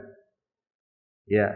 Jadi mereka mengatakan, "Pakaian apa yang kau pakai itu?" Tanya mereka dengan ketus. Abdullah bin Abbas pun menjawab, "Apakah kalian mencelaku karena mengenakan pakaian ini? Sungguh penampilan Rasulullah sallallahu alaihi wasallam yang terbaik yang pernah kulihat adalah tatkala beliau mengenakan pakaian dari Yaman." Dah terdiam mereka. Ya. Pakaian Rasulullah yang terbaik yang pernah aku saksikan ketika beliau mengenakan pakaian dari Yaman. Ya, maksudnya seperti yang aku pakai. Kalian mencela aku dengan pakaian ini? Ya sudah, kalian celah saja Rasulullah. Oh, enggak berani mereka kalau Rasulullah. Kan gitu ya. Tidak berani karena mereka bersyahadat dengan ya Allah Subhanahu wa taala dan Rasulnya. Kemudian aku pun membacakan firman Allah Subhanahu wa taala dalam surah Al-A'raf ayat 32, "Qul man harrama zinatallahi allati akhraja li ibadihi wat thayyibati minar rizqi." Maka aku bacakan ayat ini, katakanlah siapakah yang mengharamkan perhiasan dari Allah yang telah dikeluarkannya untuk hamba-hambanya dan siapakah yang mengharamkan rezeki yang baik. Nah, dibacakan ayat ini untuk mereka bahwasanya tidak boleh bagi kita untuk seenaknya mengharamkan sesuatu yang sudah Allah taala halalkan, terutama dari ya perhiasan-perhiasan ataupun pakaian yang bagus, yang baik yang kita dapatkan dengan cara yang thayyib, maka ini tidak mengapa. Maka mereka pun kembali berkata, "Apa tujuanmu datang kemari?" Selidiki mereka. Abdullah bin Abbas pun menjelaskan, "Aku adalah utusan sahabat Nabi sallallahu alaihi wasallam dari kalangan Muhajirin dan Ansor, utusan keponakan Rasulullah sallallahu alaihi wasallam dan menantu beliau, maksudnya Ali bin Abi Thalib. Atas merekalah Al-Qur'an diturunkan." Ya, sampai seperti itu. Jadi Al-Qur'an itu diturunkan kepada mereka, bukan kepada kalian. Ya, orang-orang ini kan orang-orang baru semua maksudnya, gitu ya. 6.000 orang tadi itu orang baru semua, enggak ada sahabat di situ. Tak ada seorang pun sahabat yang ada di situ. Nah, mereka lebih mengetahui maksudnya daripada kalian. Maksudnya para sahabat lebih paham tentang Al-Qur'an daripada kalian. Tidak satu pun di antara kalian yang berasal dari mereka. Maksudnya dari semua yang ada pada waktu itu di Harura, dari kaum Khawarij yang ada di Harura, itu tidak ada seorang pun dari para sahabat, dari kalangan sahabat, tidak ada. Karena Abdullah bin Abbas sangat kenal siapa sahabat-sahabat Rasulullah sallallahu alaihi wasallam. Enggak ada di antara mereka. Mereka yang ya Al-Qur'an itu diturunkan kepada mereka. Bahkan banyak dalam Al-Qur'an itu standar keimanan Allah taala sebutkan mereka, para sahabat. Ya. Fa in amantum bimisli ma fa in amanu bimisli ma amantum bihi faqad ihtadaw. Ya, fa in amanu bimisli ma amantum bih. Jika mereka beriman semisal keimanan kalian. Maksudnya kalian siapa di situ? Para sahabat. Lihat bagaimana manusia atau orang-orang kafir pada waktu itu jika mereka benar-benar beriman kepada Allah, kepada kitab-kitabnya, maka berimanlah sebagaimana keimanan para sahabat. Baik. Maka Abdullah bin Abbas pun melanjutkan kembali, "Aku ingin menyampaikan pesan-pesan mereka kepada kalian dan menyampaikan perkataan kalian kepada mereka." Salah seorang dari mereka pun berkata, "Tidak usah diladeni orang Quraisy ini, sebab Allah Azza wa Jalla telah mengatakan balhum qaumun khasimun." Nah, seenaknya saja bawa ayat dia. Bahkan mereka adalah kaum yang suka bertengkar. Ya. Jadi dibawakan ayat ini. Karena mereka hafal Quran, orang yang tiap hari terus membaca Al-Quran, tapi bacaan mereka tidak melewati kerongkongan, tidak bisa difahami. Lalu beberapa orang dari mereka pun datang menemuiku. Yang awalnya mereka tidak mau meladeni Abdullah bin Abbas dengan alasan memang ini suka berdebat orang ini katanya. 2 atau 3 orang dari mereka pun berkata, "Mari kita berdialog dengannya." Maka aku katakan, "Sebutkanlah mengapa kalian memusuhi sahabat Rasulullah SAW dan keponakan beliau, maksudnya Ali." Karena 3 hal kata mereka. Ya, apa itu? Tanyaku. Mereka berkata, pertama, ia, maksudnya Ali, mengangkat manusia sebagai hakim dalam memutuskan hukum Allah. Padahal Allah telah berfirman, "Innal hukmu illa lillah." Jadi itu pertama, bahwasanya mereka enggak setuju dan menganggap Ali telah menjadikan hakim yang memutuskan hukum dari selain Allah Subhanahu wa taala. Padahal dalam surat Yusuf ayat 40, "Innal hukmu illa lillah." Tidak ada hukum kecuali hanya milik Allah. Ya. Lalu buat apa manusia diikut sertakan dalam memutuskan hukum Allah? Ini masalah pertama kataku. Mereka melanjutkan, adapun masalah kedua. Ya, ini alasan mereka ketika Ali bin Abi Thalib pada sebelum terjadinya perang Siffin itu terjadinya musyawarah utusan mengangkat hakim antara Ali kemudian Muawiyah seperti yang saya sebutkan tadi. Ali mengutus Abu Musa al-Asy'ari, antara Muawiyah mengutus Amr bin As untuk memutuskan hukum pada waktu itu. Nah, ini tidak diterima oleh mereka. Adapun masalah kedua, ia telah berperang namun tidak mengambil tawanan dan harta rampasan perang. Yang mereka maksud ketika memerangi Aisyah radhiyallahu anha, ya Ummul Mukminin Aisyah radhiyallahu anha beserta Az-Zubair pada waktu Thalha dan yang lainnya, padahal pada waktu itu Aisyah beserta rombongan yang lainnya tujuannya adalah untuk mendamaikan karena terjadi kekacauan pada waktu itu, salah paham, terjadi peperangan. Nah, menurut mereka itu adalah perang. Kenapa tidak ditawan, kemudian tidak dirampas hartanya? Nah, seperti itu. Jadi kata mereka, adapun alasan kedua, ia telah berperang namun tidak mengambil tawanan dan harta rampasan perang. Sekiranya orang yang diperangi itu kafir, tentu mereka boleh ditawan. Ya, namun sekiranya mereka adalah mukminin, maka mereka tidak boleh ditawan dan diperangi. Ini adalah masalah kedua. Lalu apa masalah ketiga? Kata Abdullah bin Abbas. Ya, tanyaku kembali. Mereka menyebutkan masalah yang ketiga kira-kira seperti ini maknanya. Mereka berkata, ia telah menghapus dirinya dari jabatan Amirul Mukminin. Jika ia bukan Amirul Mukminin, berarti ia Amirul Kafirin. Nah, gitu. Enak saja kan? Kalau bukan Amirul Mukminin, ya Amirul Kafirin. Kenapa dihapus namanya? Ya, berarti dia Amirul Kafirin. Nah, gitu aja pemahaman orang yang dangkal pemahamannya. Seenaknya saja, langsung mafhumnya itu mukhalafah saja ya. Mafhum mukhalafah langsung dia sebutkan. Adakah masalah lain selain itu? Tanyaku. Cukup 3 masalah itu saja, kata mereka. Maka aku katakan kepada mereka, bagaimana sekiranya aku bacakan kepada kalian ayat-ayat Al-Quran dan sunnah Nabi-Nya sallallahu alaihi wasallam yang menolak alasan kalian itu? Apakah kalian bersedia rujuk? Tentu, jawab mereka. Maka aku pun berkata, adapun ucapan kalian, ia telah mengangkat manusia sebagai hakim dalam memutuskan hukum Allah. Saya akan membacakan kepada kalian satu ayat dalam kitabullah. Dalam ayat itu Allah menyerahkan keputusan hukum kepada manusia tentang denda sebesar 8/4 dirham. Allah tabaraka wa ta'ala memerintahkan supaya menyerahkan hukum kepada mereka dalam masalah ini. Coba simak firman Allah tabaraka wa ta'ala berikut. Ya ayyuhalladzina amanu la taqtulus sayda wa antum hurum. Wa man qatalahu minkum muta'ammidan fajazaa'un mislu ma qatala minan na'ami yahkumu bihi zawa adlin minkum. Wahai orang-orang yang beriman, janganlah kalian membunuh binatang buruan sedangkan kalian sedang ihram. Tidak boleh. Siapa saja yang melakukan itu atau siapa saja di antara kalian yang membunuh ya hewan buruan dengan sengaja sedang dia ihram, maka dendanya ialah mengganti dengan binatang ternak yang seimbang dengan buruan tersebut yang dibunuhnya, menurut keputusan 2 orang yang adil di antara kamu.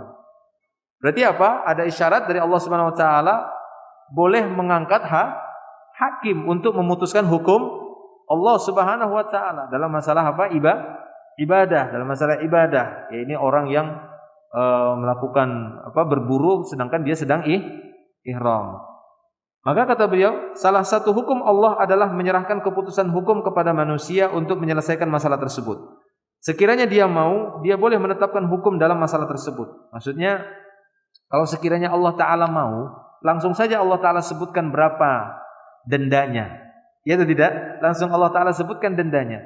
Tapi lihat, Allah Ta'ala mengatakan dalam ayat ini, ya, bahwasanya fajaza'u mislu ma qatala minan na'ami yahkumu bihi zawa adl minkum.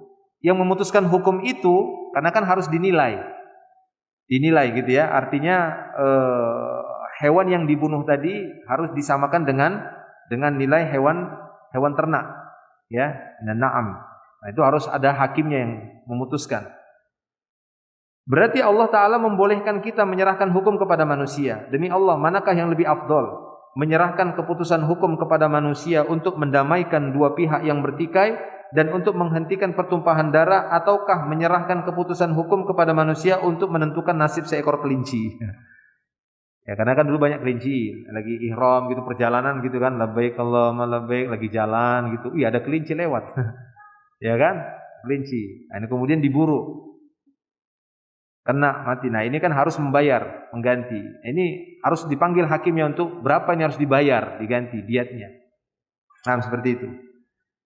Maka ketika Abdullah bin Abbas bertanya demikian, manakah yang lebih utama? Mengangkat hakim untuk ya masalah pertumpahan darah, ataukah mengangkat hakim hanya untuk masalah seekor kelinci. Ya, tentu saja yang pertama lebih afdol kata mereka.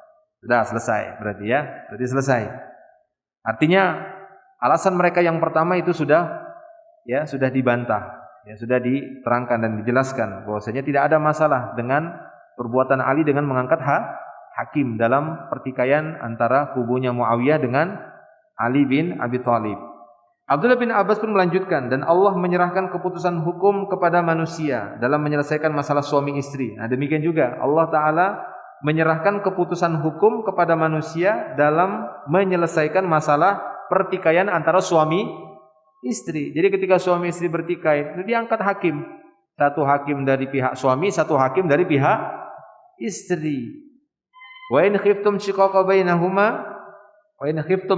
bainihima fab'atsu hakaman min ahlihi wa hakaman min ahliha. Dan jika kamu khawatir ada persengketaan antara suami istri, maka kirimlah seorang hakim dari keluarga laki-laki dan seorang hakim dari keluarga perempuan. Demi Allah, aku bertanya kepada kalian, manakah yang lebih afdol? Menyerahkan keputusan hukum kepada manusia untuk mendamaikan dua pihak yang bertikai dan menghentikan pertumpahan darah, ataukah menyerahkan keputusan hukum kepada manusia untuk menyelesaikan masalah perempuan? Ya, masalah suami istri. Mana yang lebih utama, mengangkat hakim untuk menyelesaikan dua kelompok kaum muslimin yang akan menumpahkan darah dibandingkan dua orang yang menumpahkan kuah sayur? Perlemparan kan gitu ya. Ya, mana yang lebih utama untuk diangkat hakim? Ya jelas dua kelompok kaum muslimin yang akan menumpahkan darah. Ya, daripada dua manusia suami istri yang akan menumpahkan kuah. Ya, tentu saja yang pertama lebih afdol, jawab mereka. Maka Abdullah bin Abbas radhiyallahu anhu pun berkata, apakah kalian bersedia menarik perkataan kalian? Ya, bersedia, jawab mereka.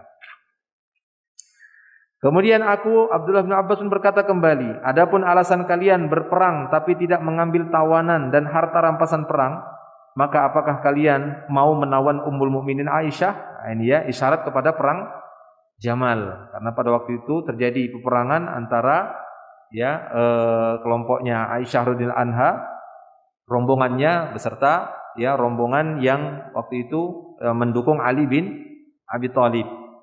Ya. Maka Abdullah bin Abbas mengatakan, apakah kalian akan menawan Ummul Mukminin Aisyah radhiyallahu anha lalu menghalalkan atasnya apa yang kalian halalkan atas selainnya, sementara ia adalah ummahatul mukminin?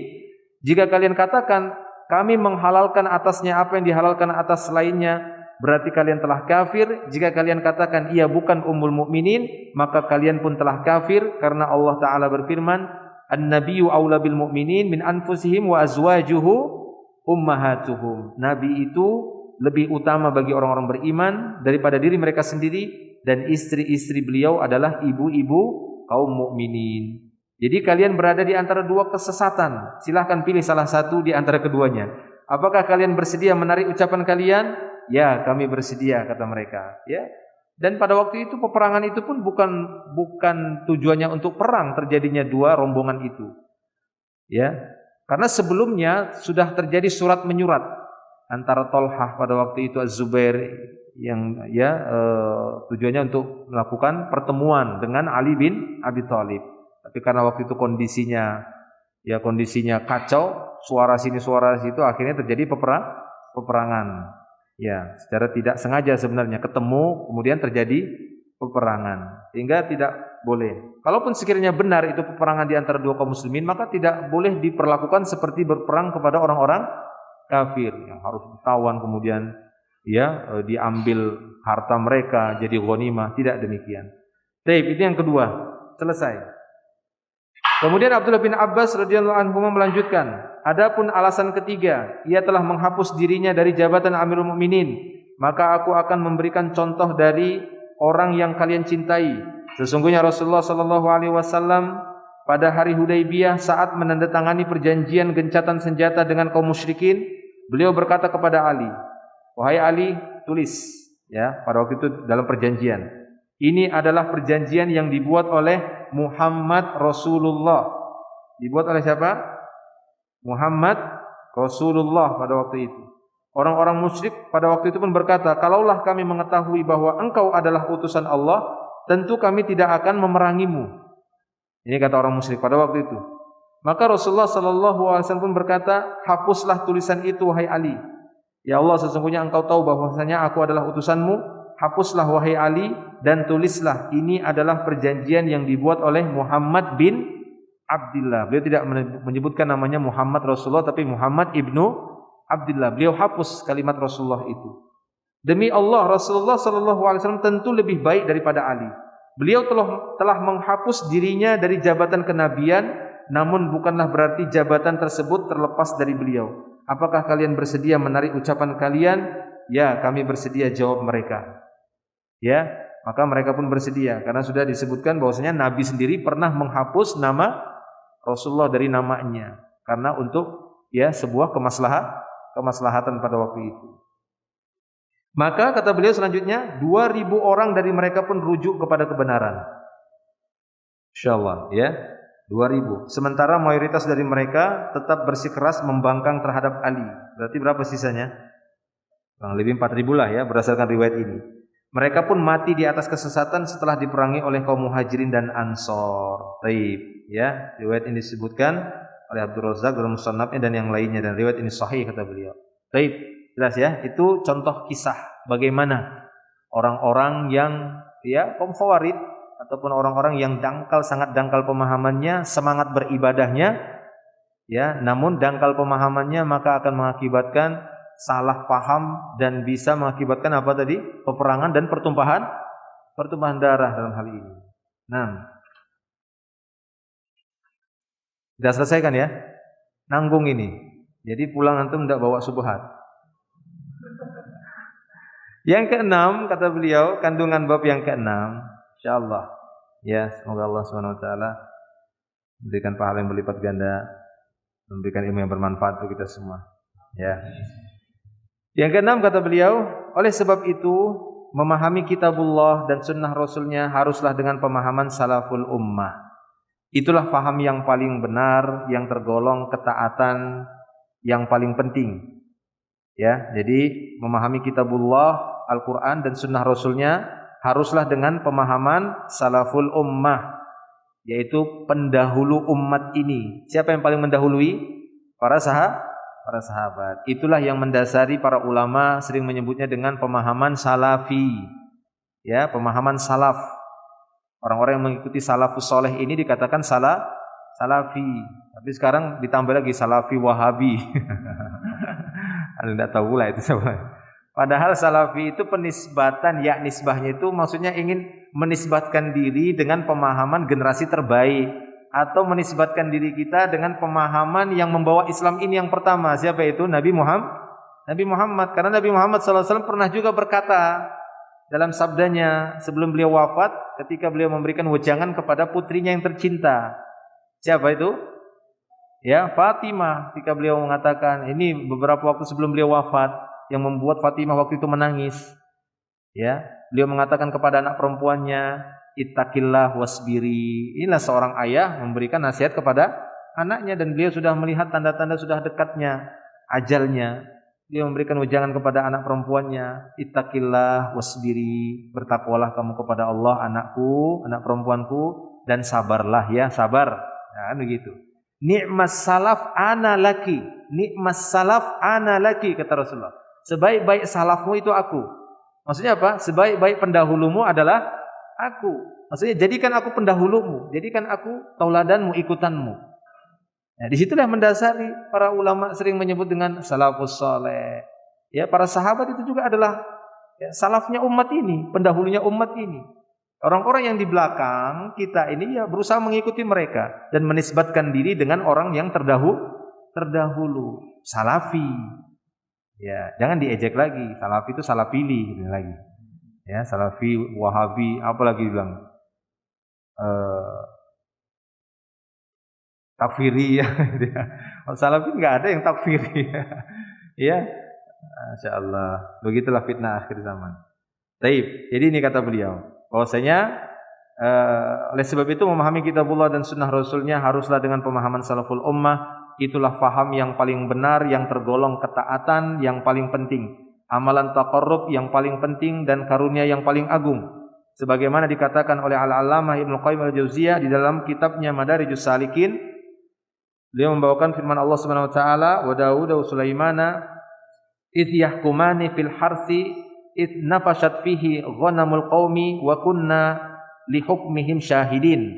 Fafahamnaha Sulaiman wa kullan ataina hukman wa ilman." Dan ingatlah kisah Daud dan Sulaiman di waktu keduanya memberikan keputusan mengenai tanaman, karena tanaman itu dirusak oleh kambing-kambing kepunyaan kaumnya, dan adalah kami menyaksikan keputusan yang diberikan oleh mereka itu, maka kami telah memberikan pengertian kepada Sulaiman tentang hukum yang lebih tepat, dan kepada masing-masing mereka telah kami berikan hikmah dan ilmu. Allah menyebutkan kedua nabi yang mulia ini dan memuji ilmu yang mereka miliki serta keputusan hukum yang mereka putuskan. Allah mengistimewakan Nabi Sulaiman dengan pemahaman dalam memutuskan kasus yang disebutkan dalam ayat di atas. Ali bin Abi Thalib radhiyallahu anhu pernah ditanya, "Adakah sesuatu yang Rasulullah sallallahu alaihi wasallam khususkan bagimu daripada orang lain?" Ali pun menjawab, "Tidak ada, demi Allah yang telah menumbuhkan bebijian dan menciptakan jiwa, kecuali pemahaman yang Allah anugerahkan kepada seorang hamba dalam kitabnya, dan yang tersebut dalam lembaran ini. Disebutkan di sini tentang masalah diat ataupun tebusan, pembebasan tawanan, dan tidak boleh mengkisos, menghukum mati seorang muslim karena disebabkan membunuh orang kafir." Nah, itu dia. Jadi intinya Ali bin Abi Thalib ingin menunjukkan bahwasanya tidak ada sesuatu yang khusus, yang rahasia, kecuali apa yang Allah Ta'ala anugerahkan berupa pemahaman, ya, berupa pemahaman.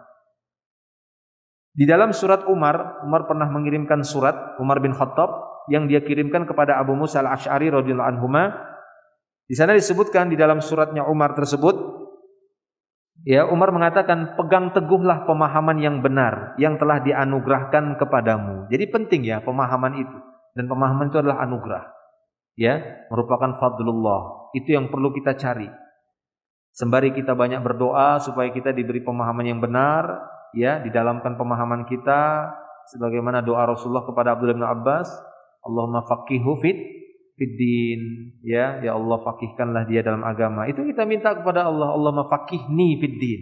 Ya Allah, fahamkan aku, dalamkan pemahamanku di dalam agama ini. Ya, dan diselamatkan kita dari pemahaman yang buruk. Minta kepada Allah dari su'il faham, dari paham yang salah. Pemahaman yang benar merupakan nikmat Allah Subhanahu wa taala atas hambanya. Cahaya yang Allah resapkan ke dalam hatinya. Dengan faham tersebut ia dapat mengetahui apa-apa yang tidak diketahui oleh orang lain. Nah, ini dia.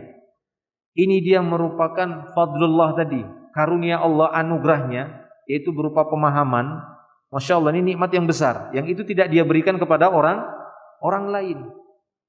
Ya, fa'alhamaha fujuraha wa taqwaha. Allah mengilhamkan kepada jiwa, setiap jiwa itu, yaitu ya fujur dan takwa. Maka beruntunglah orang-orang yang diilhamkan takwa kepada dirinya, sehingga dia pun faham bagaimana bertakwa kepada Allah. Tidak sebagaimana pemahaman Khawarij ketika mereka memahami ketakwaan dengan sikap ekstrimnya.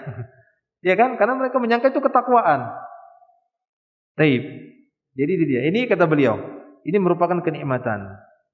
Ya. Ia dapat memahami kandungan sebuah nas yang tidak dapat difahami oleh orang lain, meskipun mereka sama-sama hafal nas tersebut dan sama-sama tahu artinya. Jadi jangan sampai berhenti di hafalan saja. Nah, ini juga nasihat bagi kita semua, bagi tulab dan talibat, bahwasanya ini merupakan jenjang awal. Tapi jangan berhenti sampai di sudah cukup hafal saja. Anda tidak cukup di hafalan saja. Ini merupakan awalnya saja yang mendasari untuk memudahkan kita nanti, ya, menyampaikan dakwah ataupun menyampaikan ilmu ini. Memang harus kita menghafalnya, tapi jangan berhenti sampai di hafalan saja. Karena betapa banyak kita dapati orang yang sama-sama hafal, tapi yang satu paham, yang satu tidak, yang satu tidak paham. Yang satu pahamnya benar, yang satu pahamnya keliru dengan ayat yang sama. Baik. Pemahaman yang benar dari Allah dan Rasulnya merupakan alamat siddiqiyah dan tanda pewaris Nabi. Ya, jadi ketika Allah Ta'ala menganugerahkan pemahaman yang benar, ini merupakan tanda bahwasanya dia adalah orang yang benar dan bahwasanya dia adalah pewaris Nabi. Ya, karena yang mewarisi ilmu dari Nabi adalah orang-orang yang benar, bukan orang-orang yang menyimpang, walaupun terlihat nasnya sama yang dia bacakan. Ya kan? Tapi pemahaman yang benar, mereka itulah sebenar-benarnya pewaris para nabi. Karena nabi mewariskan ilmu dengan pemahaman yang benar. Itulah yang perlu kita cari. Taib. Dengan itulah tingkatan ulama dibedakan satu sama yang lain.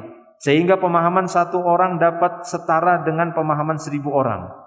Satu orang pemahamannya bisa setara dengan pemahaman 1000 orang ketika Allah memberikan karunia pemahaman yang itu tidak difahami oleh 1000 orang tersebut.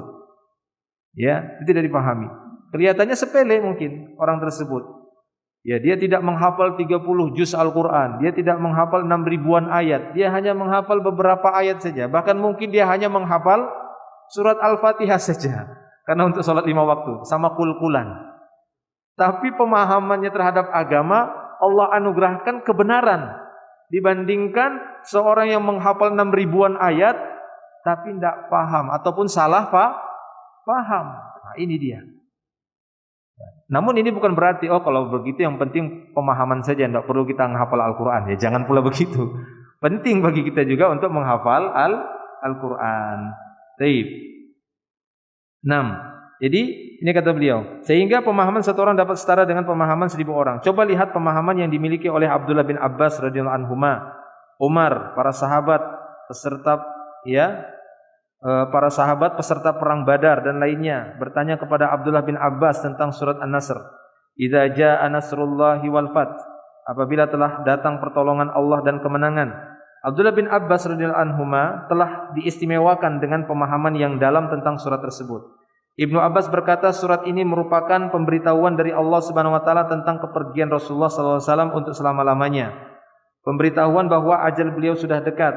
Umar membenarkan perkataannya meskipun hal itu tersamar atas sahabat yang lain. Jadi ketika turun surat An-Nasr ini, idza jaa nasrullahi wal fath, banyak sahabat yang enggak paham pada waktu itu, enggak tahu ya bahwa turunnya ayat ini merupakan tanda sudah dekatnya ajal Rasulullah SAW. Tapi Abdullah ibnu Abbas itu paham, dia tahu ketika turun ayat ini, turun surat An-Nasr, idza jaa nasrullahi wal fath, ya, dan seterusnya ayat, dia pun paham, masya Allah, ajalnya Rasulullah sudah dekat, ya, wafatnya Rasulullah ini sudah dekat. Yang itu tidak dipahami oleh sebagian sahabat yang lain. Sama-sama paham, akan tapi ya sama-sama hafal ayatnya, akan tapi pemahaman itu berbeda satu dengan yang lainnya. Baik. Padahal Abdullah bin Abbas radhiyallahu anhu ketika itu adalah orang yang paling muda usianya di antara mereka. Sekiranya Anda tidak memiliki faham yang dalam, tentu Anda tidak akan tahu bahwa surat ini berisi pemberitahuan sudah dekatnya ajal Rasulullah SAW. Pemahaman ini semakin dalam hingga sampai pada tingkatan yang tidak dapat dicapai oleh pemahaman-pemahaman kebanyakan manusia. Mereka butuh perangkat lain di samping nas-nas yang ada. Jadi ada sebagian orang memang butuh perangkat-perangkat yang lain untuk memahami sebuah nas yang itu tidak dibutuhkan oleh orang-orang tertentu. Ya, mereka tidak cukup dengan nas-nas tersebut. Akan tetapi orang yang memiliki pemahaman yang dalam, nas-nas yang ada sudah cukup bagi mereka dan mereka tidak butuh perangkat yang lain lagi. Jika seorang hamba telah memiliki pemahaman yang benar lalu ditambah dengan niat yang lurus, maka sesungguhnya ia telah diberi kebaikan yang sangat banyak. Ingat dua ini. Ya. Ingat dua ini. Apa dua tersebut? Husnun niyah wa husnul faham. Benarnya niat dan benarnya pemahaman. Ini nikmat yang sangat besar. Itulah dia nur Allah, itulah dia huda.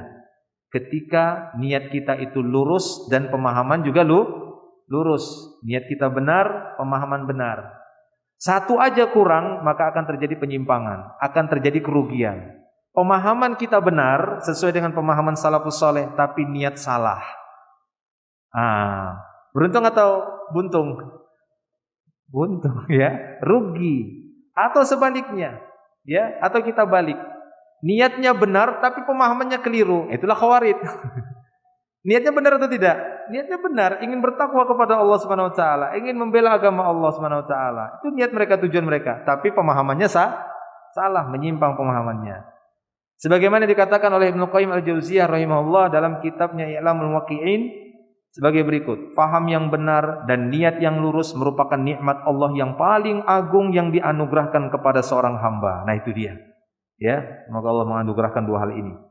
Ya, kepada kita semua, Allahumma amin. Bahkan tidak ada pemberian yang lebih utama dan lebih agung setelah anugerah Islam selain hal itu. Islam, kita dapat Islam ini anugerah yang sangat besar. Tapi lebih dari itu apa? Yaitu lurus benar pemahamannya terhadap Islam dan lurus juga niatnya. Keduanya, faham yang benar dan niat yang lurus merupakan pilar dinul Islam. Islam tegak di atas dua pilar tersebut. Dengan dua pilar itu seorang hamba akan terhindar dari jalan orang-orang yang dimurkai, yaitu orang-orang yang memiliki niat yang rusak. Dan akan terhindar pula dari jalan orang-orang yang sesat, yakni orang-orang yang memiliki pemahaman yang rusak. Ia akan menjadi hamba yang memperoleh nikmat, yaitu hamba yang memiliki pemahaman yang benar dan niat yang lurus. Merekalah ahli siratul mustaqim. Dalam setiap solat kita telah diperintahkan untuk meminta kepada Allah agar diberi petunjuk kepada jalan mereka. Jadi ringkasnya siratul mustaqim yang kita minta adalah jalan orang-orang yang lurus niatnya dan lurus juga pemahamannya dalam Islam ini. Faham yang benar merupakan cahaya yang Allah resapkan ke dalam hati seorang hamba. Dengan cahaya itu ia dapat membedakan antara yang bagus dan yang rusak, yang hak dan yang batil, petunjuk dan kesesatan, yang lurus dan yang menyimpang, mana yang syirik, mana yang tauhid itu jelas, ya kan? Mana yang sunnah, mana yang bid'ah. Nah, seperti itu. Niat yang lurus akan selalu membantunya dalam mencari kebenaran, bertakwa kepada Ar-Rabb Ta'ala saat sendiri maupun di tengah orang banyak, akan membantunya dalam memutus keinginan mengikuti hawa nafsu, keinginan mengutamakan dunia, keinginan mencari pujian manusia, dan keinginan berpaling dari ketakwaan. Jadi ingat selalu dua hal ini para jemaah.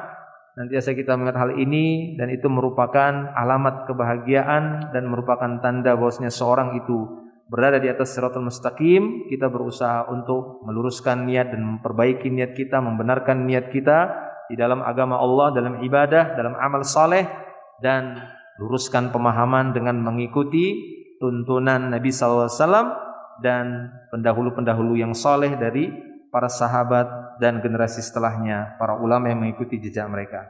Allahu a'lam bishawab. Mungkin kita cukup sampai di sini. Ya, mohon maaf waktunya cukup lama, hampir mendekati jam 9 karena yang pembahasannya ini cukup panjang, dan kalau kita potong tadi nanti khawatirnya lupa sudah sepekan kan begitu. Lebih baik kita selesaikan dan nanti kita lanjutkan di pembahasan yang lainnya masih di Mausu'ah Manhaj Syariah. Akhiru da'wana alhamdulillah subhanakallahumma bihamdik asyhadu an la ilaha illa anta astaghfiruka wa atubu ilaik. Assalamualaikum warahmatullahi wabarakatuh.